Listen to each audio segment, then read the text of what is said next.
Hey, what's going on, everybody? Welcome back to another Grounded video. So we are about 2 weeks out from the full release of Grounded 1.0 being released, and in this video we're just going to cover 10 things that the devs have changed over the course of the game that they didn't tell you. This wasn't in the patch notes, it wasn't on the Discord, it wasn't told anywhere. It was up to us to kind of figure out, and these are some things that basically should have been told to the players right off the bat. Like when you're making changes, let people know so that way they know what they're getting into.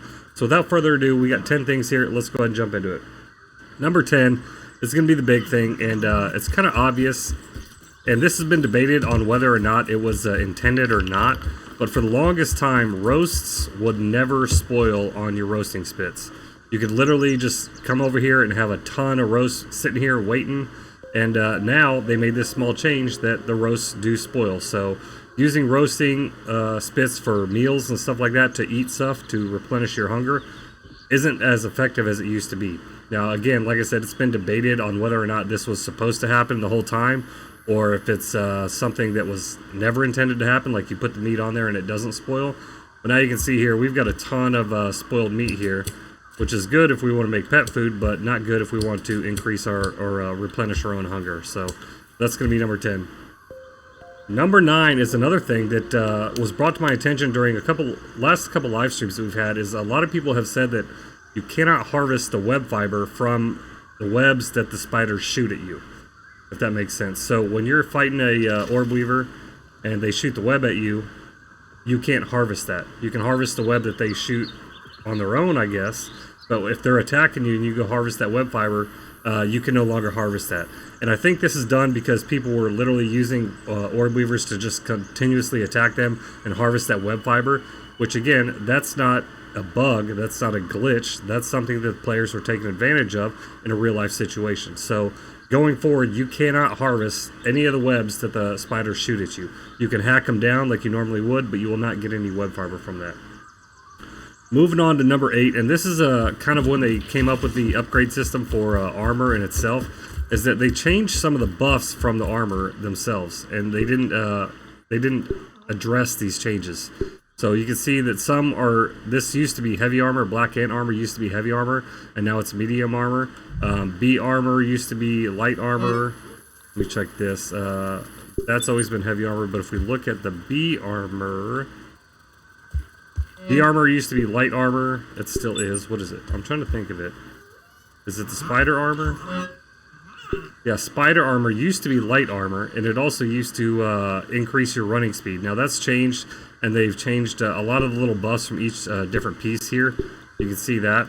But they didn't necessarily address this in the patch notes. They just said that changes were happening, but they didn't break down each one. And that's going to go into when you're using a certain type of armor and you're used to using it, and then you have a change, an update, or a patch come through, all of a sudden it's changed. Well, now you have to figure out a different armor to use. Do you still want to use that one because it has different buffs now, or do you want to find something that's going to be more beneficial to your playstyle? So, moving on to number 7, and we did a video about this recently, and that's going to be the healing.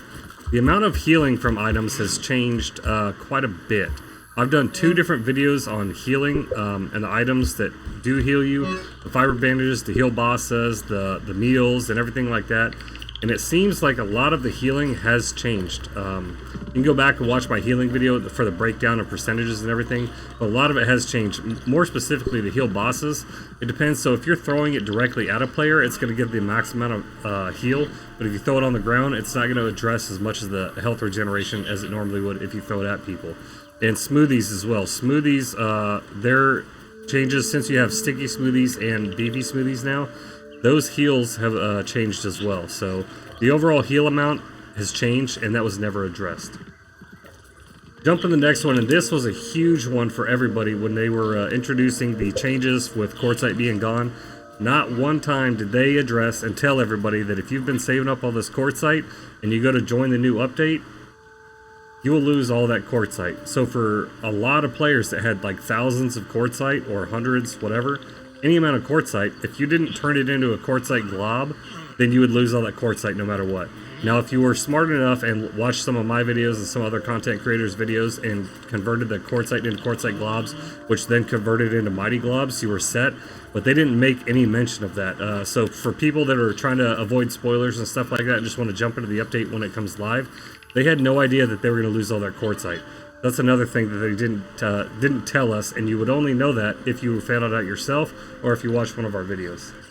Next one we're going to jump into is kind of a big one, but not really that important, is the resource surveyor location. So if you go down here and look at the hedge, so as you're doing the hedge lab, when they reset the progress of that, the surveyor, it was always in the main room that once you completed the hedge lab, you input the password.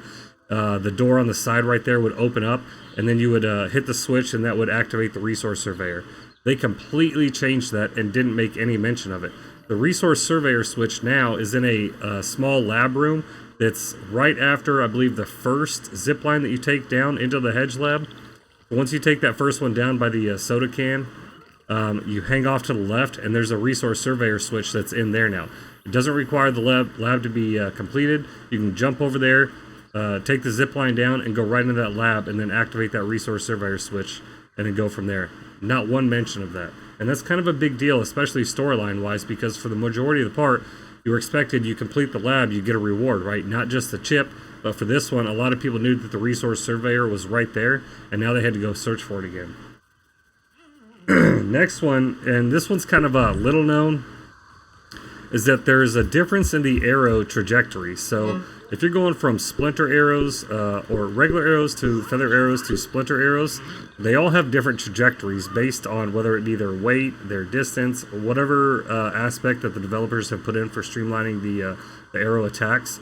Arrows, feather arrows, and splinter arrows all have a different trajectory depending on your distance. So the splinter arrows are seemingly heavier, and they will actually have a more noticeable dip when you're firing them from long range, where the feather arrows are more streamlined, and then the arrows themselves are kind of in between. So something that, again, is attributed to your playstyle. So if you're used to using a certain type of arrow a certain kind of way, and you know it's going to hit the insect, and now you might have to look into it and say, okay, well, now that I know it's going to be a little bit farther, I have to aim a little bit higher to accommodate that little dip in trajectory.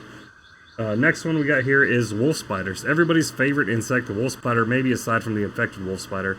But at the beginning of the game, everybody swore that wolf spiders only come out at night. They only come out at night. That's why you avoid the nighttime. You just sleep during the nighttime, and you can avoid the wolf spiders, basically. That has been proven false time and time again. Wolf spiders, because there are so many on the map now in different locations, they will spawn in the morning, they will spawn at night, they will go walk around at morning, they will go walk around at night. So you have to mind your P's and Q's and be on your, have your eyes wide open, basically, anytime you're running around, because wolf spiders will be everywhere at any point in the game. Number 9 is another one that I don't know if it's going to be fixed, because maybe it is a issue that they overlooked or not, but that's the charcoal canteen works underwater. So once you're able to access this, you really don't need to worry about crafting underwater or slime lanterns to use underwater. Charcoal canteen, it burns brighter, it burns longer, it works on land, and it also works in water.